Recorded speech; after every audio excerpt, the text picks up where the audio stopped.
මෛත්‍රිය ඇතුලේ කවදාකවත් අපි අනුන්ව විවේචනය කරන්නේ නැහැ. නේද? මෛත්‍රිය ඇතුලේ කොටින්ම කිව්වොත් තමන්ට නිඳා කරගන්නෙත් නැහැ. තමන්ට දොස් කියාගන්නෙත් නැහැ. තමන්ගේ ජීවිතයට කෘතඥ වෙනවා. නේද?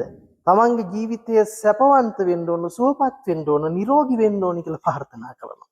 ඒතර අනුන්ගේ ජීවිත නිදුක් වෙන්න ඕනේ, නිරෝගී වෙන්න ඕනේ, සුවපත් වෙන්න ඕනේ කියලා ප්‍රාර්ථනා කරනවා. එතකොට මේකේ මොකද්ද මේ තියෙන්නේ? ඒ හැම තැනම තියෙන්නේ මොකද්ද? ඒ හැම තැනම තියෙන්නේ සතුට ජීවිතයට එකතු කරගන්න පාඩමක්.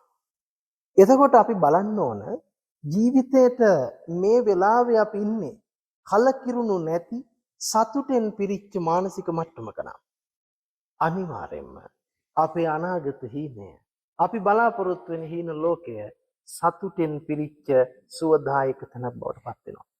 ඉතින් ඒ විතරක් නෙමෙයි මේ බුදුරජාණන් වහන්සේ පෙන්වන ධර්ම මාර්ගයේ ඇතුලේ කවදාවත් පල්ලහැට වැටෙන්න පාරක් කතා කරන්නේ නැහැ. දුගතියට වැටෙන්න පාරක් කතා කරන්නේ නැහැ. පසුතැවෙන්න, කලකිරෙන්න, ජීවිතේ එපා වෙන්න පාරක් කතා කරන්නේ නැහැ. ඒ නිසා වැරදි අවබෝධයක් බුදුදහම කෙරෙහි අරගෙන මොකද්ද? තරුණ පිරිස් බුදුදහමෙන්